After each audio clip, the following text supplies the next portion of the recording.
So today I can show you how to learn alphabet. Reading এবং spelling হবে বাচ্চার কাছে গেমের মতো। যদি কিনা আপনার কাছে এরকম একটি ফনিক্স বুক থাকে, এখানে বাচ্চা ওয়ার্ড চিনে কিন্তু স্পেলিং করতে পারে না, পড়তে ভয় পায়। এখানে দেখতে পাচ্ছেন অনেকগুলো ফ্যামিলি আছে, এম এট এন। আর এই ফ্যামিলি দিয়ে ওয়ার্ড গঠন করতে শিখতে হলে অবশ্যই তাকে আগে লেটারটা প্রপার ওয়েতে চিনতে হবে। আর আজ আমরা তাই তাকে এই লেটারগুলো একটু ভিন্ন ওয়েতে শেখাবো। তো চলে যাচ্ছে আজকে তাকে ভিন্ন ওয়েতে লেটার শেখানোর জন্য চলে আসছে আমাদের এখানে। আজ আমরা শিখবো লেটারগুলোর ফনিক্স, অর্থাৎ এই লেটারগুলো কিভাবে উচ্চারণ করতে হয়। আম্মু তুমি কি পারো, চিনো এই লেটারটা? Yes. বলো তো একটু, কি এটা? A. এটা হবে এই। গুড, এই। এবার চলে আসছে আমরা দ্বিতীয় লেটারে। দ্বিতীয় লেটার না, B.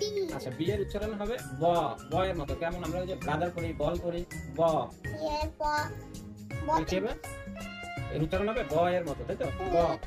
এই লেটারটা কি তুমি চেনো? Yes. নাম কি বলো? C.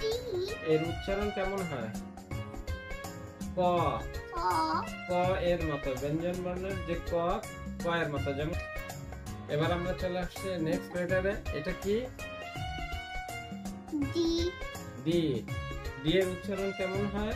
B. ড। D. ইয়েস, ড এর মতো। এবার চলে আসছে ইংরেজি লেটারের পঞ্চম লেটারে। E. এটা ই। Here. ই এর উচ্চারণ কিসের মতো হয়? রস্ব ই। C. আমি দেখো তো এই লেটারটা কি চিনো কিনা তুমি? Yes. এটা কি বলো? F. এফ। এটা বাংলা কেমন উচ্চারিত হয়? যেরকম আমরা ফ্রুট করি, ফাদার করি, ফ এর মতো। What is this? G. এটা কি? G. জি এর উচ্চারণ কেমন হয়? গ। Go. Go. গোট করে না, গোট, ছাগল। গোট মানে ছাগল, গো মানে যাওয়া। ছাগল। গ, গ এর মতো। জি এর উচ্চারণ হয় কিসের মতো? গ, গ এর মতো। এবার আমরা চলে আসছে নেক্সট লেটারে। এটা কি? এইচ এর উচ্চারণ কেমন হয়? হ। এই যে হ্যান্ড পড়ি, হ্যান্ড পড়ি, হ এর মতো। এই যে আমরা চলে আসছি আ।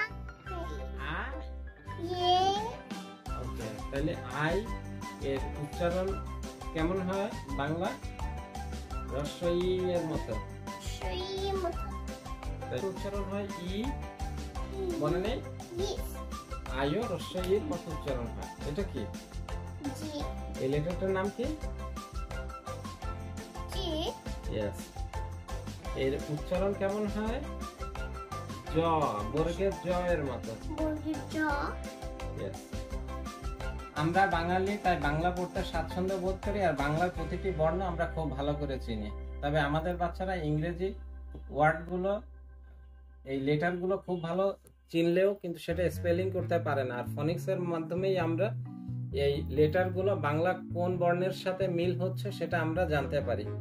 বাচ্চার যেরকম স্পেলিং করার যে দক্ষতা সেটা বেড়ে যায়, আর ইংরেজির প্রতি যে ভয়ভীতি থাকে সেটাও দূর হয়ে যায়। তখন সে নিজে নিজে এটা স্পেলিং করতে পারে, আর তখন পড়াটা হয়ে যায় খেলার মতো করে। আর আফরাকেও আমরা এটাই শেখানোর চেষ্টা করছি খুব দ্রুত।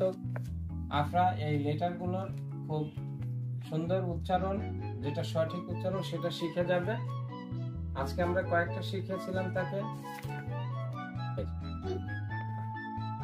আমরা এ থেকে যে পর্যন্ত তাকে শিখিয়েছি আশা করছি খুব দ্রুতই সে এই লেটারগুলোর সঠিক উচ্চারণ শিখে যাবে। একটা বলে দাও। Very good. এভাবে সে প্রতিটা শিখেছে, ইনশাআল্লাহ খুব দ্রুত গতিতে শিখে যাবে। আর আপনার বাচ্চাকে যদি এই ফনিক্স শেখাতে চান তাহলে আপনার মতো এই ফনিক্স ইংরেজি ফনিক্স প্র্যাকটিস বুকটা আপনারাও সংগ্রহ করে নিতে পারেন। আর এতক্ষণ আমাদের ভিডিওটি দেখার জন্য অসংখ্য ধন্যবাদ। আমাদের পেজটি ফলো দিয়ে না থাকলে পেজটি ফলো দিয়ে পাশেই থাকবেন। দেখা হবে আবার অন্য কোনো ভিডিওতে। ভালো থাকবেন, সুস্থ থাকবেন। আল্লাহ হাফেজ। If you watch my video, you would like to subscribe to the channel, comment, and subscribe. Give it a thumbs up.